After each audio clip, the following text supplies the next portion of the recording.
Hello. चलिए आज शुरू करते हैं 2023 के मैट्रिक बोर्ड के वीवीआई इम्पोर्टेंट क्वेश्चन ऑब्जेक्टिव सवाल। इससे पहले मैंने आपको 2 पार्ट करवा चुके हैं 80 सेट का।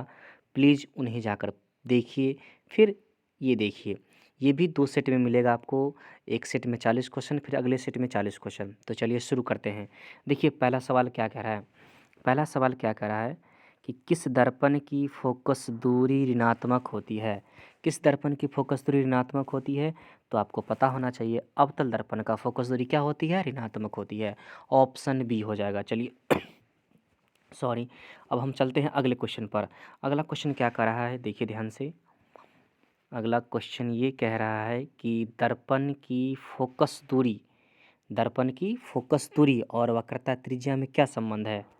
क्या संबंध होता है, तो आपको पता होना चाहिए एफ बराबर क्या होता है, r/2 होता है। फोकस दूरी जो है वक्रता त्रिज्या क्या होती है, आधी होती है। तो एफ बराबर क्या हो जाएगा, r/2 हो जाएगा। चलिए अब हम तीसरी क्वेश्चन पर चलते हैं, तीसरा क्वेश्चन पर चलते हैं, तीसरी नहीं तीसरा क्वेश्चन पर। क्या कह रहा है, सामान्य दृष्टि के लिए स्पष्ट दृष्टि की न्यूनतम दूरी कितनी होती है। कितनी होती है, पता होगा आपको, 25 सेंटीमीटर होती है। कितनी होती है, 25 सेंटीमीटर। किधर से किधर जा रही है ये, 25 सेंटीमीटर होती है। कितनी होती है, 25 सेंटीमीटर। तो सामान्य दृष्टि के लिए स्पष्ट दृष्टि की न्यूनतम दूरी कितनी होती है, 25 सेंटीमीटर। तीसरा सवाल हो गया। अब हम चलते हैं चौथा सवाल पर। कह रहा है, चौथा सवाल क्या कर रहा है, श्वेत प्रकाश का कौन सा रंग किसी प्रिज्म से गुजरने के पश्चात सबसे कम झुकता है। मतलब श्वेत प्रकाश का कौन सा रंग जो है किसी प्रिज्म से गुजरने के बाद सबसे कम झुकता है। कौन सा रंग होता है, लाल रंग। मैं झुकेगा नहीं ना, लाल रंग जो है वो झुकता नहीं है। तो 4 का क्या होगा आंसर, सी हो जाएगा, ऑप्शन सी हो जाएगा। चलिए हम 5 नंबर सवाल पर चलते हैं। 5 नंबर सवाल क्या कह रहा है, 5 नंबर सवाल किधर जा रहे हो भाई, इधर आ जा।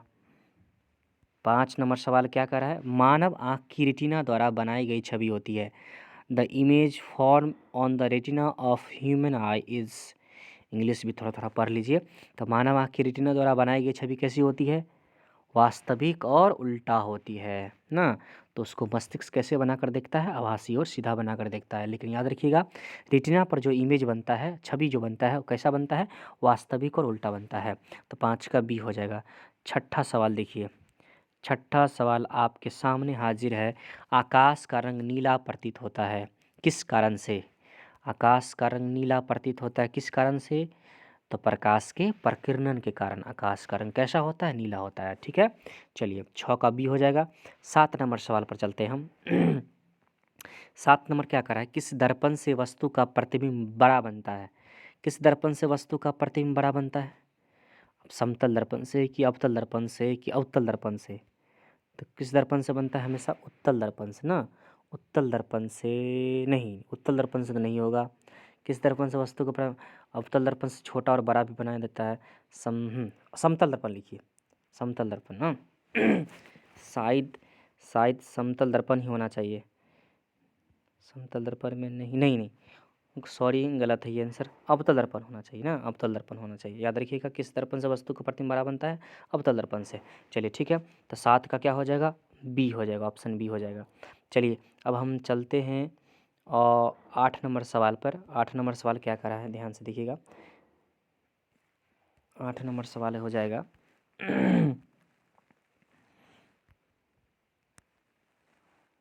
देखिए क्या कह रहा है, निम्नलिखित में से कौन सा लेंस, 8 नंबर सवाल, कौन सा लेंस निकट दृष्टि दोष को ठीक करने के लिए उपयोग किया जाता है। तो निकट दृष्टि दोष को दूर करने के लिए कौन सा लेंस लगवाना पड़ेगा आपकी आंखों में, तो याद रखिएगा अवतल लेंस लगाना पड़ेगा। तो ऑप्शन सी हो जाएगा। 8 का क्या हो जाएगा, सी। कौन सा लेंस लगाएंगे, अवतल लेंस हो जाएगा अगर निकट दृष्टि दोष लगाएंगे। ठीक है, चलिए तो 8 का हो गया सी। अब हम चलते हैं 9 नंबर सवाल पर। 9 नंबर सवाल क्या कह रहा है सॉरी, देखिए 9 नंबर सवाल क्या कह रहा है, निम्नलिखित में से कौन सा उपकरण जो है विद्युत धारा की उपस्थिति दर्शाता है। तो विद्युत धारा की उपस्थिति कौन दर्शाता है, तो याद रखिए गैल्वेनोमीटर। कौन मीटर, गैल्वेनोमीटर। ऑप्शन ए, 9 का हो जाएगा ए। चलिए अब हम अगला क्वेश्चन पर चलते हैं, 10 नंबर सवाल पर चलते हैं।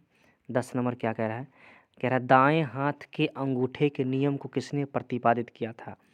दाएं हाथ के अंगूठे के नियम को किसने प्रतिपादित किया था? किसने किया था? तो याद रखिएगा, एक है मैक्सवेल का दक्षिण हस्त नियम, एक है फ्लेमिंग का भी दक्षिण हस्त नियम होगा। तो क्या होगा इसमें? फ्लेमिंग होना चाहिए, फ्लेमिंग। तो 10 का क्या हो जाएगा? बी। 10 का क्या हो जाएगा? बी हो जाएगा। ठीक है, ऑप्शन बी। अब चलते हैं 11 नंबर सवाल पर। 11 नंबर सवाल क्या कह रहा है, चलिए देखते हैं। 11 नंबर सवाल कह रहा है विभवांतर का एसआई मात्रक क्या होता है? क्या आपको पता है विभवांतर का एसआई मात्रक क्या होता है? सबको पता है, क्या होता है? वोल्ट होता है। क्या होता है? वोल्ट होता है। तो विभवांतर का एसआई मात्रक क्या हो जाएगा? वोल्ट। वोल्ट को भी से डिनोट करते हैं, ऑप्शन ए। चलिए 12 नंबर सवाल पर चलते हैं। 12 नंबर सवाल क्या कर रहा है? 12 नंबर सवाल कह रहा है कि निम्नलिखित में किस संयोजन द्वारा प्रतिरोध का मान बढ़ता है? माने प्रतिरोधों को कैसे संयोजित करेंगे कि उसका मान बढ़ने लगेगा? तो याद रखिएगा, श्रेणी क्रम में जोड़ेंगे तो प्रतिरोध का मान बढ़ेगा, अगर समांतर क्रम में जोड़ेंगे तो प्रतिरोध का मान क्या होगा? घटेगा। चलिए 12 हो गया। 12 के बाद चलते हैं 13 नंबर सवाल पर। कह रहा है कि चुंबकीय बल रेखा की प्रकृति होती है काल्पनिक की वास्तविक? चुंबकीय बल रेखा एक काल्पनिक वक्र है जिस पर कौन ध्रुव गमन करता है? उत्तरी ध्रुव। इसका मतलब काल्पनिक वक्र पथ होता है। तो याद रखिएगा 13 का ए हो जाएगा, 13 का ए। चलिए हम 14 नंबर सवाल पर चलते हैं, अगले पेज पर। 14 नंबर सवाल देखिए। 14 नंबर सवाल क्या कह रहा है? 14 नंबर सवाल कह रहा है कि 1 किलोवाट घंटा किसके बराबर होता है? 1 किलोवाट घंटा किसके बराबर होता है? 3.6 इंटू 10⁻6 जूल। कहाँ ये लिखा हुआ? सी में लिखा हुआ है ना, तो हो जाएगा 3.6 इंटू 10⁻6 जूल। ऑप्शन सी, 14 का सी हो जाएगा। अब हम चलते हैं अगले क्वेश्चन पर। 15 नंबर सवाल क्या कर रहा है, सो देखिए। नवीकरणीय ऊर्जा का स्रोत क्या है? नवीकरणीय ऊर्जा का स्रोत, नवीकरणीय कौन होगा इसमें? नाभिकीय होगा कि सौर ऊर्जा होगा कि कोयले से प्राप्त ऊर्जा होगी, प्राकृतिक गैस से प्राप्त ऊर्जा? तो याद रखिएगा सौर ऊर्जा कैसा ऊर्जा है? एक नवीकरणीय ऊर्जा का स्रोत है। ठीक है, 15 नंबर हो गया। अब हम चलते हैं 16 नंबर सवाल पर। 16 नंबर सवाल क्या कह रहा है? कौन सा लेंस अपसारी लेंस भी कहा जाता है? अपसारी लेंस। अपसारी लेंस किस लेंस को कहेंगे? अवतल लेंस को कहते हैं अपसारी लेंस, और उत्तल लेंस को अभिसारी लेंस। तो 16 का क्या हो जाएगा? ए। अब हम चलते हैं अगले क्वेश्चन पर, अगले पृष्ठ पर चलते हैं। 17 नंबर सवाल का जवाब दीजिएगा आप।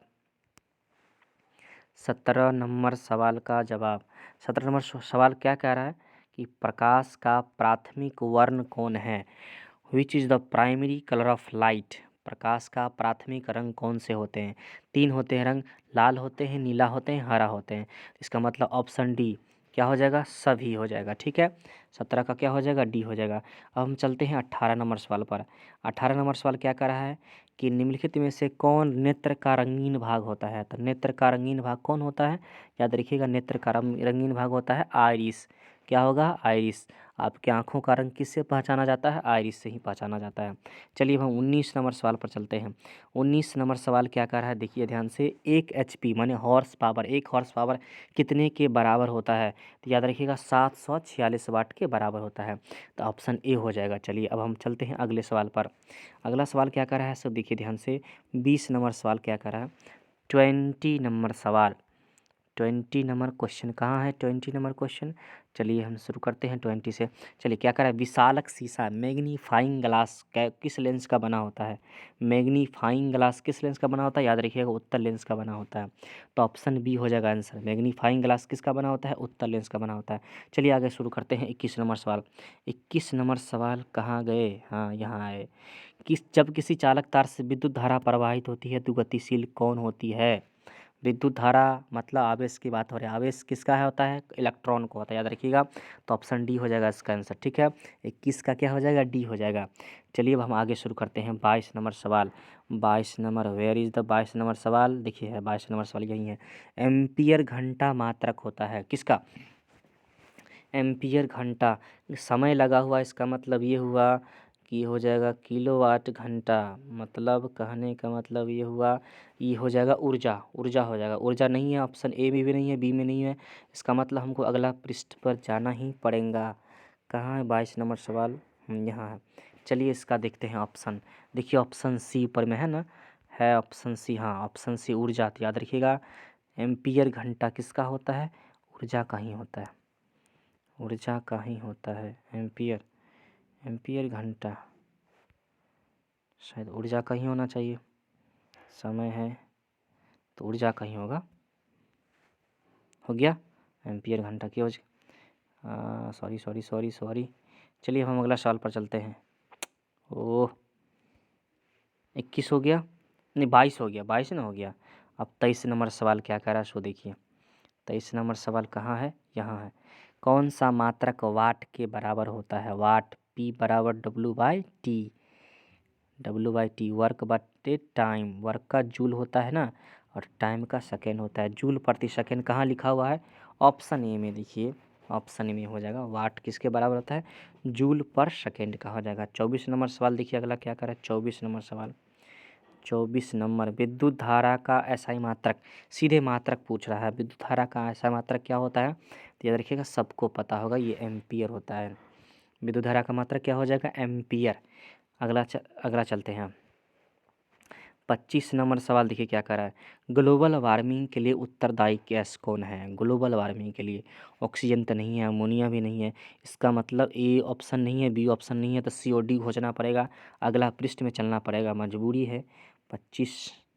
10 नंबर पेज पे चलते हैं। देखिए ऑप्शन सी में देखिए है कहीं पर, ऑप्शन सी देखिए, ऑप्शन सी CO2 गैस। तो ग्लोबल वार्मिंग के लिए कौन सा गैस उत्तरदायी है, तो ऑप्शन सी के हिसाब से CO2 ही होगा आंसर। तो इसका आंसर हो जाएगा CO2। ठीक है, तो 25 का आंसर क्या हो जाएगा, सी, ऑप्शन सी। चलिए हम 26 नंबर सवाल पर चलते हैं। 26 नंबर सवाल क्या कह रहा है, वही जो कहना चाह रहा है। देखिए शरीर में भोजन का पाचन किस प्रकार की अभिक्रिया है, शरीर में भोजन का पचना किस प्रकार का अभिक्रिया है, तो याद रखिएगा विस्थापन नहीं होगा, संयोजन नहीं होगा, अपचयन भी नहीं होगा, उपचयन हो जाएगा। ठीक है, ऑक्सीडेशन। शरीर में भोजन का पचन किस प्रकार की अभिक्रिया है, तो यह जगह शरीर में भोजन माने उपचयन हो जाएगा। ठीक है, 26 का ए। चलिए हम 27 नंबर सवाल पर चलते हैं। 27, काली चूना पर जब जल डाला जाता है तब अभिक्रिया कैसी होती है, छेपी होगा, शोषी होगा कि विस्फोटक होगी, तो क्या होगा उसमें छेपी अभिक्रिया होगा। चूना पर जब डल डालेंगे तो फुदफुदा के ना बहुत ज़्यादा गर्म हो जाएगी, तो ऑप्शन ए हो जाएगा 27 का ए। चलिए हम 28 नंबर सवाल पर चलते हैं। किधर है 28 नंबर सवाल, निम्नलिखित में कौन सबसे अधिक अभिक्रियाशील है, ऑप्शन ही गायब है, इसका मतलब हमको अगला पृष्ठ पर चलना पड़ेगा। चलते हैं, क्वेश्चन ध्यान समझ पढ़ लीजिए। 28 नंबर निम्नलिखित में कौन सबसे अधिक अभिक्रियाशील है, मैंने अभिक्रियाशीलता से पूछ रहा है समूह से, तो चलते हैं ऑप्शन पर ध्यान। कहाँ ऑप्शन, ऑप्शन यहाँ, और ये देखिए क्या है ऑप्शन से, ध्यान से देखिए। कॉपर है, मरकरी है, चांदी है, AU माने सोना है, CU माने कॉपर, HG माने मरकरी, AG माने चांदी और AU माने सोना। सोना, क्या सोना, हाँ सोना। कौन सा होगा सबसे अधिक अभिक्रियाशील, तो याद रखिएगा सबसे अधिक कौन है, इसमें से हो जाएगा शायद कॉपर हो जाएगा ना, कॉपर हो जाएगा, कॉपर कॉपर कॉपर। चलिए अब बढ़ें आगे, अब आगे बढ़ते हैं। 29 नंबर सवाल क्या कर रहा है सो देखिए। चूना जल, लाइम वाटर का केमिकल फार्मूला क्या होता है, चूना जल, चूना जल, इसका मतलब वाटर भी मिल रहा है इसमें, तो कैल्शियम हाइड्रोक्साइड CaOH का हॉल्टवास। 29 का क्या हो जाएगा, डी हो जाएगा, 29 का डी, 29 का क्या डी। बढ़ें आगे, बढ़ना ही पड़ेगा हमको। चलिए 30 नंबर सवाल देखते हैं। क्या कह रहा है 30 नंबर, कोई विलियन लाल लिटमस पत्र को नीला कर देता है, लाल को नीला कर रहा है, इसका मतलब पक्का वो क्षार होगा, क्षार होगा ना, इसका मतलब pH मान 7 से अधिक हो जाएगा। देखिए ऑप्शन ए में भी 7 से अधिक है, ऑप्शन बी में भी 7 से अधिक है, इसका मतलब बिना आँख खोले हुए ऑप्शन डी को टिक मारेंगे, क्या हो जाएगा, ए और बी दोनों। चलिए अब हम 31 नंबर सवाल पर चलते हैं। 31 नंबर क्या कह रहा है, 31 नंबर में क्या कह रहा है कि एल्काइन में, एल्काइन YNE बोल रहा है, तो ट्रिपल बॉन्ड हो जाएगा ना, ट्रिपल बॉन्ड। तो आगे पता क्वेश्चन पढ़ रही है कि एल्काइन में कार्बन कार्बन के बीच कितने सहसंयोजक बंधन होता है, एल्काइन YNE लगा हुआ है, इसका मतलब इसमें ट्रिपल बॉन्ड होगा। ऑप्शन ए में 1 है, ऑप्शन बी में 2 है, इसका मतलब हमको अगला पृष्ठ पर जाना ही पड़ेगा क्योंकि ऑप्शन दोनों में नहीं है। तो हम चलते हैं अगला पृष्ठ पर, 12 नंबर पर चलते हैं। 12 नंबर पृष्ठ पर देखिए ऑप्शन सी में दिया हुआ है 3, दिया हुआ है ना 3, कहीं देखिए तो ऊपर में, देखिए ऊपर में है ना, ऑप्शन सी में 3 दिया हुआ है, यही हमारा आंसर हो जाएगा। तो एल्काइन का में कार्बन कार्बन के बीच कितने सहसंयोजक बंधन होगा, 3 बंधन होगा। ठीक है, चलिए हम 34 नंबर नहीं 32 नंबर पर सवाल चलते हैं। 31 हुआ है ना, 32 पे चलते हैं। ग्लूकोज का आणविक सूत्र क्या होता है, ये तो बच्चे बच्चे को पता होगा, आपको अगर पता नहीं है तो आप बच्चे नहीं हैं भैया। चलिए ग्लूकोज का आणविक सूत्र क्या होगा, C6H12O6 हो जाएगा। चलिए ठीक है, तो ऑप्शन ए हो जाएगा। अब हम 33 नंबर सवाल पर चलते हैं। 33, वेयर इज 33 नंबर सवाल, यह सामने है। उच्च वसीय अम्लों के सोडियम लवण होते हैं। उच्च वसीय अम्लों के सोडियम लवण कौन होते हैं भैया, साबुन होते हैं, और कोई नहीं होते हैं, साबुन ही होते हैं। तो ए हो जाएगा ऑप्शन। ठीक है अब चलते हैं अगला सवाल पर। क्या कह रहा है 34 नंबर, CHO चो नहीं CHO ही पढ़ते हैं, चो नहीं पढ़ते हैं, CHO किसका अभिक्रियाशील मूलक को कहते हैं, क्या कहते हैं, एल्डिहाइड अल्कोहल, पता होना चाहिए आपको, ऑर्गेनिक केमिस्ट्री का वेरी वेरी इंपॉर्टेंट सवाल। CHO किसका है, याद रखिएगा एल्डिहाइड का है, किसका है, एल्डिहाइड का। तो 34 का क्या हो जाएगा, ए हो जाएगा। चलिए आगे चले, हम चलना ही पड़ेगा। कहाँ है, 13 नंबर पृष्ठ। चलिए 35 नंबर सवाल आपके सामने हाजिर है, अब इसे जल्दी से बेहाजिर कर दीजिए। क्या कह रहा है, आवर्त सारणी के किसी आवर्त में बाएं से दाएं जाने पर तत्वों की परमाणु त्रिज्या घटती है कि बढ़ती है, कि पहले घटती है और बढ़ती है और परिवर्तित रहती है, बताइए। ऑप्शन ए घटती है, याद रखिएगा। आवर्त सारणी के किसी आवर्त में बाएं से दाएं जाने पर तत्वों की परमाणु त्रिज्या घटती है। चलिए 36 नंबर सवाल चलते हैं। 36 number, where is the 36 number सवाल, यह सामने। निम्नलिखित तत्वों को उनके अधातु गुण के अनुसार बढ़ते क्रम में सजाइए। थोड़ा ट्रिकी सवाल है, थोड़ा अगर ध्यान देंगे तो बन जाएगा। बनना क्या है, सीधा आंसर मारिए, lithium, beryllium, carbon, oxygen, fluorine. ठीक है, तो इसको ध्यान रखिएगा। अधातु के बढ़ते हुए गुण माने बढ़ते हुए क्रम में सजाएंगे तो गुण के आधार पर, तो ये होगा ऑप्शन बी हो जाएगा। 36 नंबर सवाल परिपूर्ण हुआ। अब हम 37 नंबर सवाल पर चलते हैं। 37 नंबर सवाल क्या रहा है, सिलिकन क्या है। सिलिकन भैया अधातु है कि धातु है कि उपधातु है, चलिए देखते हैं। ऑप्शन देखिए गायब है, इसका मतलब अगला पृष्ठ में मिलेगा। नीचे में 37 नंबर सवाल, ये देखिए, ये देखिए 37 नंबर सवाल, यह है ना 37 नंबर सवाल, यहाँ देखिए, यहाँ, हाँ सिलिकन क्या है।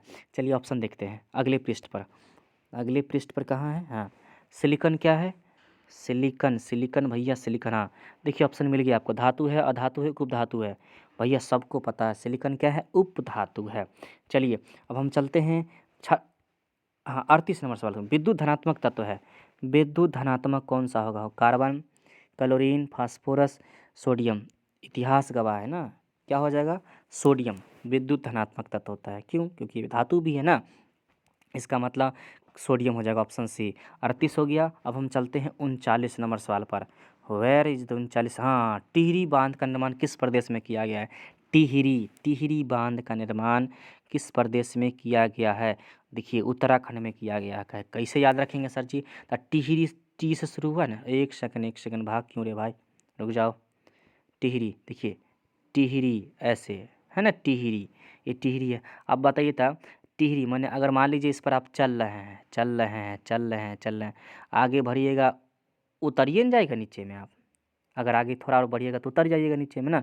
तो उतरना माने उत्तराखंड में, कहाँ होगा, उत्तराखंड में। तो याद रखना टिहरी बांध का निर्माण किस प्रदेश में किया गया है, तो याद रखिएगा उत्तराखंड में कहा गया है।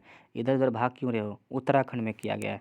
सत आप भूलेंगे नहीं, टी बनाइएगा, ऐसे करके टी बनाइएगा, चल रहे हैं, यहाँ आ गए, उतर गए, एकदम उतर गए ना, तो उत्तराखंड में। टिहरी बांध का निर्माण किस प्रदेश में किया गया है, तो उत्तराखंड में हो गया।